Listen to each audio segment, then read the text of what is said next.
Welcome to the CBIA BizCast powered by Google. On this podcast, we dive into stories about Connecticut businesses. Downs Construction actually came to my school. And business leaders. I think it's always also really important to be able to see a path forward. Who are shaping the future of Connecticut's economy. Thanks for joining us. I'm Amanda Marlowe. We are here today in Portland, Connecticut at the Birdon Group, and we are really happy to be joined all the way from Australia with Birdon Group CEO Jamie Bruce and then also Birdon America President Robert Scott. Thank you, Amanda. Thanks for having us. And it's pretty unique to have you guys both here in Connecticut today, but I'd like to kind of start off with a little bit about Birdon and how you started. Birdon started, we're a family business still today, but my father started the business in 1978 with a single dredge in a place called Port Macquarie, located on the Hastings River, about 4 hours north of Sydney. And as I say, still a family-owned business and quite a diversified business today, but all things maritime. Sadly, my father passed away in 2008. My sister Tammy came and joined me in the business at that stage. Tammy's group CFO. Today we operate across a range of sectors. Defence, military contracting is a big part of what we do. We still undertake dredging works, which is how the business started. Another real niche for us is disposal and recycling, particularly of defence assets. So as I say, quite a broad range of activities today, but still all things maritime. And I'm sure, especially with your father's passing, it's so important for you and your sister to keep things up and running how it was. Yeah, absolutely, and it's not just for us, of course, but we're supported by a great team of people in the business. In December last year, we had a guy retire that had worked with us for 42 years. Started work with no other business, so started with Dad day one, so that's really important that we continue to grow the business and provide opportunities for all the great people that work for us. And roughly how many people work across, I know you have many locations. Yeah, so we're close to 600 people now, and then with the type of works that we do, we subcontract a lot of work as well, so you could easily double that in terms of the people that are employed by the business. Okay, and so you started in Australia, and then expansion began. Yeah, so we were fortunate enough to build what the Army called bridge erection boats for the Australian Army, and then in 2010 the US were looking to replace theirs. So that's what brought us to the US originally was the bridge erection boat program. We went through a competitive prototype phase in 2010 to 12, and then we were awarded our first production contract in 2014. Head office for us in the US is in Denver, Colorado, which is where we're producing the bridge erection boats and a few other products there as well today. I think just prior to Christmas, we delivered our 400th bridge erection boat for the US Army. So quite a milestone. And then from there, we've gone on to win other contracts. Whilst, as I mentioned, quite diversified in Australia, our focus in the US is military contracting across Army, Coast Guard today, and now US Navy as well. And what brought you here to Connecticut? Things opened up post-COVID in November 21, and so that was my first visit back to the US after a couple of years of lockdown in Australia. And the team here in the US had narrowed down 6 facilities on the East Coast to support our motor lifeboat program for the US Coast Guard. And so we went and visited all 6 of those facilities on the East Coast, and we actually visited this facility first, and I think it sort of set the benchmark for Love at first sight. Love at first sight, exactly. So we looked at the other 6 facilities, but what we really liked about the site here in Portland was the opportunities we could see with the site. and already the team has done a great job getting the facility to where it is now. We're about to make a significant investment in a new manufacturing facility to support the existing Coast Guard program. But then given the size of the site, we see a lot more opportunity beyond that, particularly over the next decade or so. The other thing that we really liked about it is that there was a good existing business base supporting the recreational maritime industry here. The site's been here for, a long time, and there's a lot of people utilise and rely on the site. So that was attractive to us. It was an existing business here. And then as we work through the sort of due diligence phase, and Rob can probably talk more to this, but we got to meet a lot of the city and state people have been very supportive in what we do. Here, I think the first person that I met on the site, second visit, was Ryan Curley, local first selectman, and then Senator Norm Needleman turned up here on a Saturday to greet us, and so it reminded me a lot of Port Macquarie, where I'm from in Australia. Similar size community, but everyone very supportive of what we're doing. So it was really an easy decision for us in the end. Awesome. And we're going to dive, into some of those expansion plans and workforce. But Rob, why don't you tell us a little bit about how you first got involved with Birdon, and then we'll kind of connect the stories.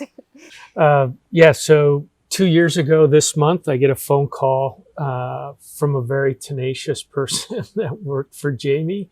I was with a different company at that time. And then over a year, this is at the height of COVID, so over a year, we worked our way through getting to know each other, and ultimately two reasons. Number one, the people that are really a reflection of Jamie and Tammy as the owners of the company.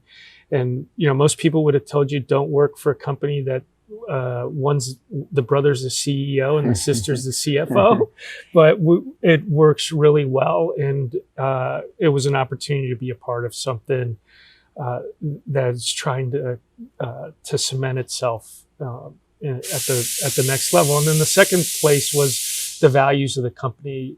Two of the key values, three key values for the company are family culture, work smarter, faster, and deliver to the customer. And so those three things really aligned with my value set. So I joined them in November of 2021, November 2021, right at the first time that Jamie had been able to travel. So we met each other at LaGuardia Airport and jumped in a car, didn't know each other from Adam outside of Zoom calls. Zooms, yeah. And then we drove up and down the Connecticut River and down to Maryland as we were looking for a site. And his comment to me at the end of the week when he was going back is, you need to make Portland happen.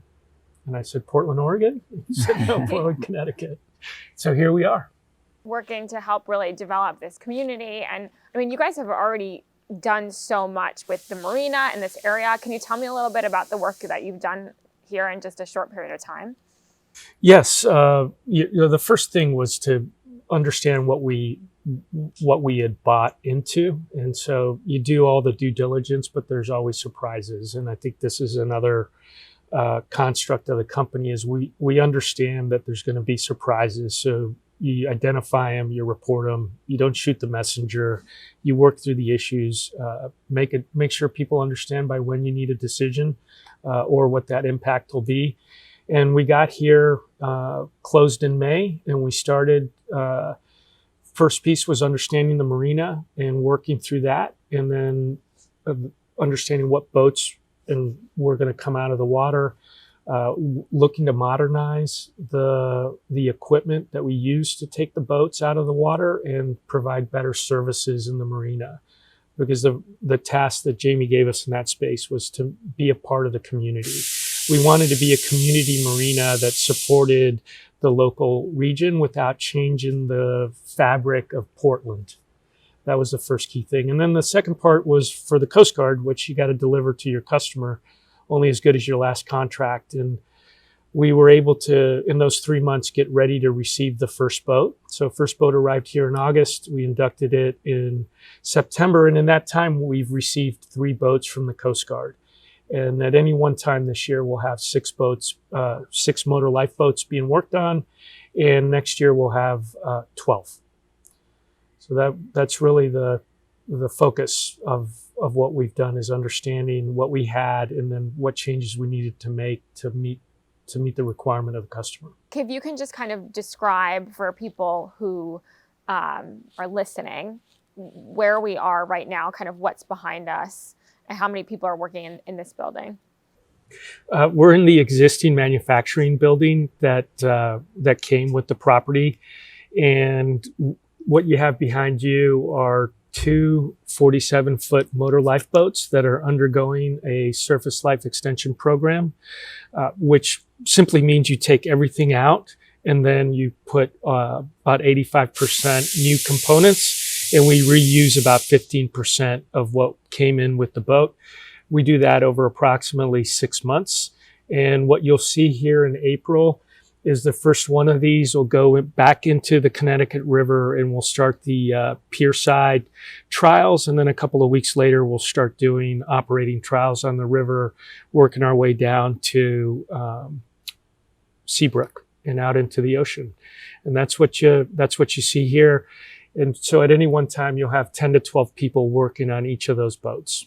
I noticed, you talking about maintaining happiness within the Portland community, really modernizing the whole area. I noticed on the way in, there was, a little sign about slips available for boaters in the summer. You don't always see that when a big company comes in and takes over a space. Why is that so critical to, developing here?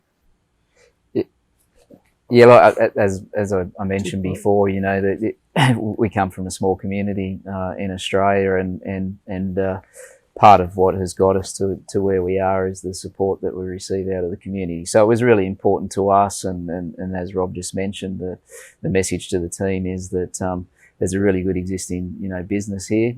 There's a lot of people that rely on the business. So whilst we've got some great plans for the facility, and some of that involves further military contracting work, we can't forget about where the site started, and what it is, and what makes up the fabric of it. So we've got I just worked through prior to Christmas with the team a capex plan here for the site, to really modernise it, as you say.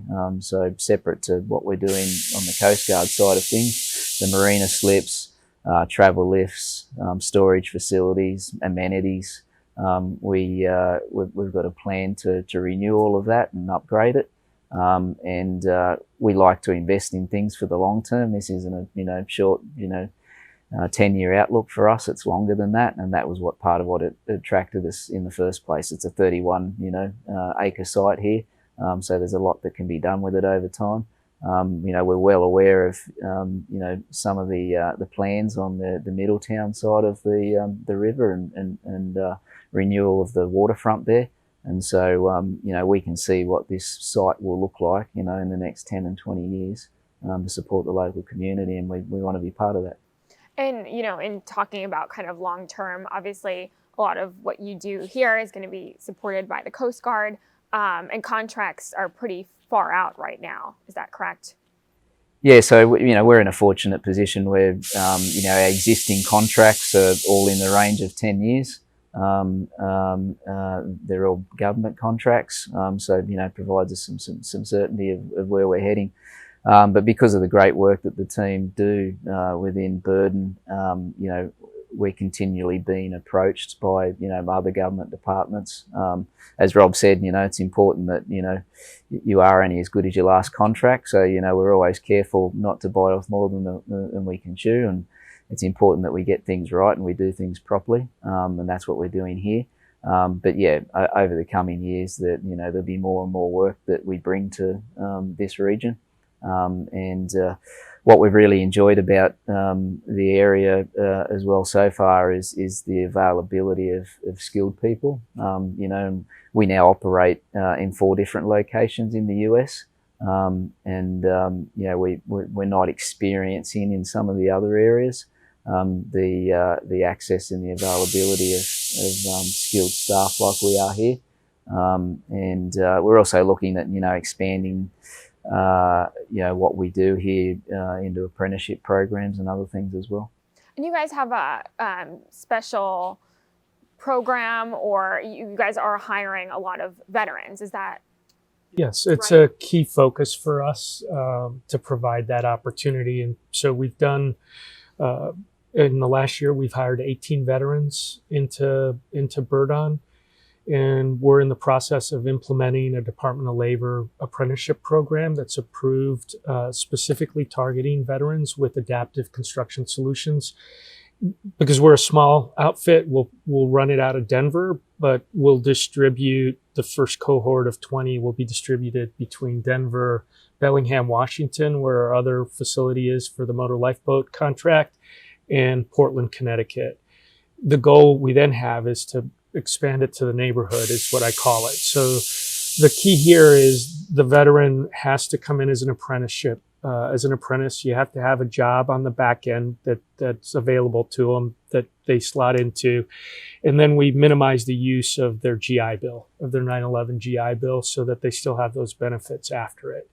And we think that if we produce the quality candidate, even if we don't have the top line for them to come to work for us, working with Norm Needleman, with Ryan Curley, with Ann Evans's contacts in the larger manufacturing sectors here in Connecticut, Colorado, and Washington State, that in the next 2 years, we'd be able to place as many candidates as we can. And then when we're working at full strength in Louisiana, we'll have more opportunities for them. The other benefit is also about a third of those candidates that we get are usually suffering from some form of housing insecurity. So we're able to get them into more permanent situations. And, I know you've mentioned Norm Needleman several times, very active CBIA member, and some of the other key players.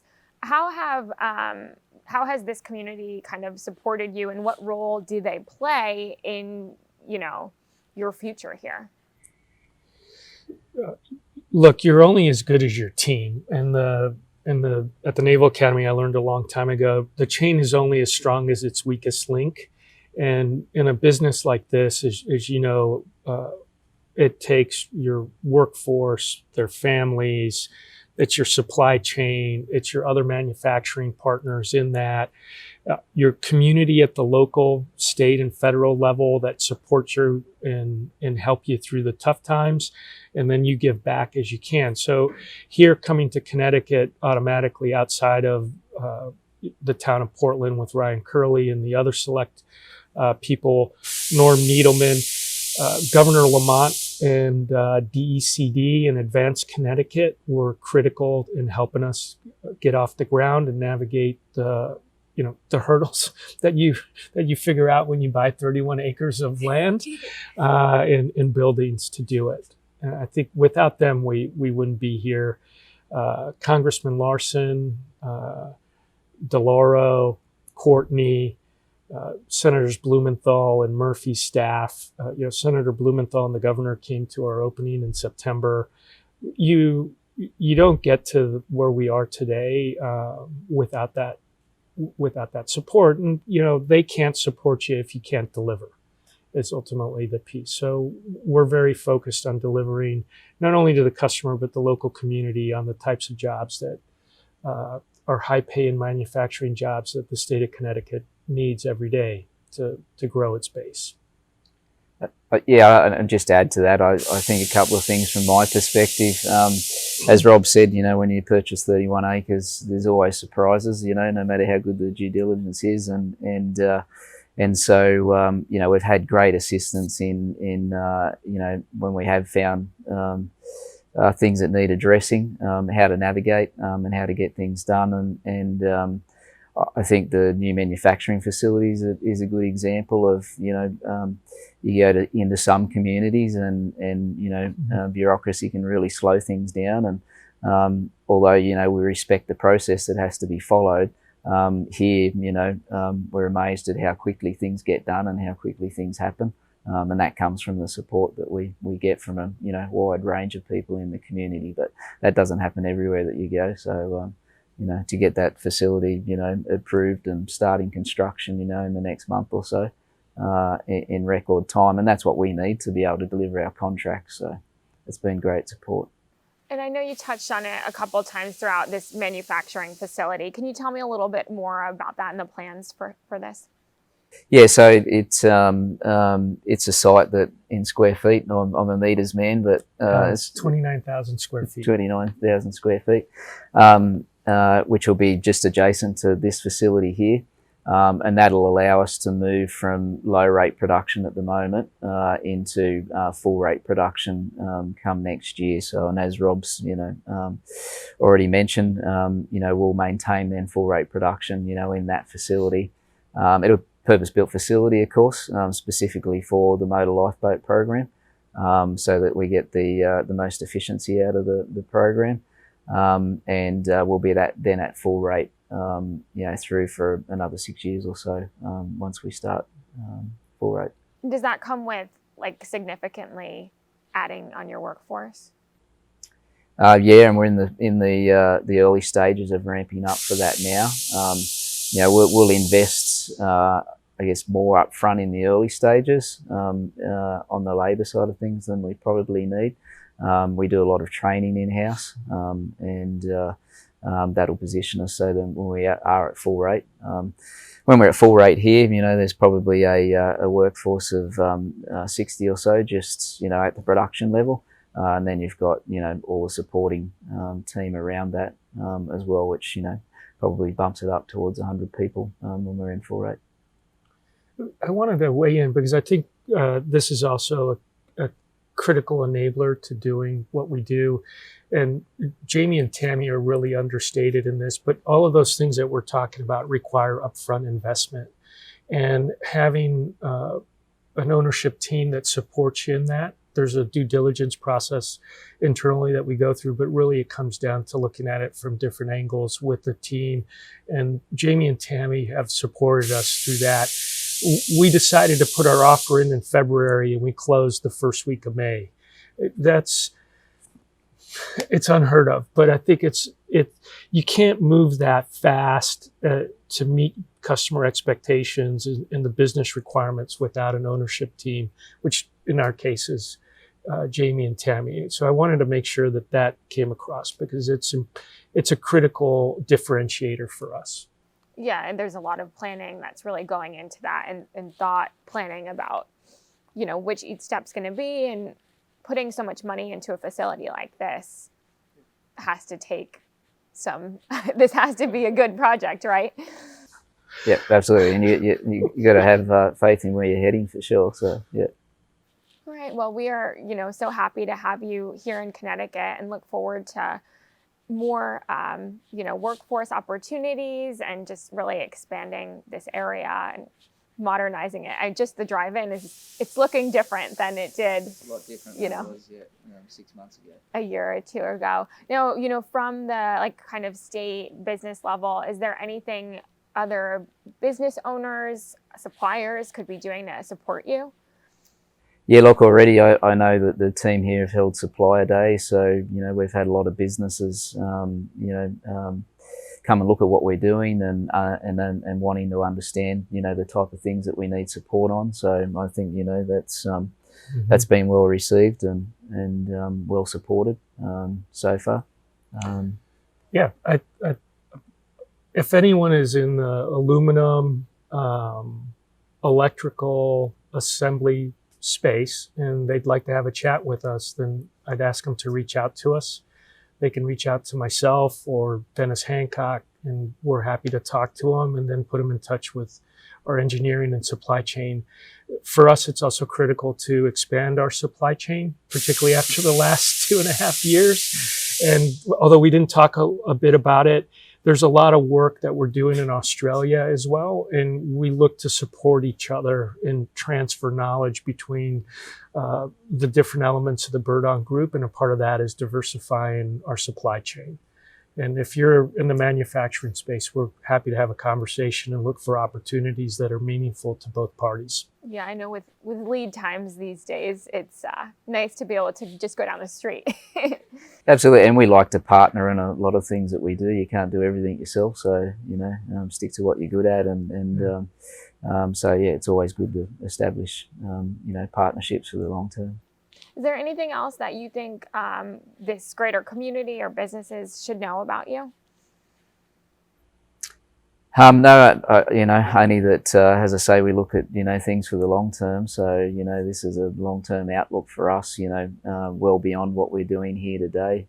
As Rob touched on, and some may or may not be aware of, things like the AUKUS opportunity, which is technology sharing of, defence technology between Australia and the US. And, at the forefront of that is submarines, and that's a big part of the community here locally as well. So yeah, as I say, we see a lot of opportunity, well beyond what we're doing here today. So.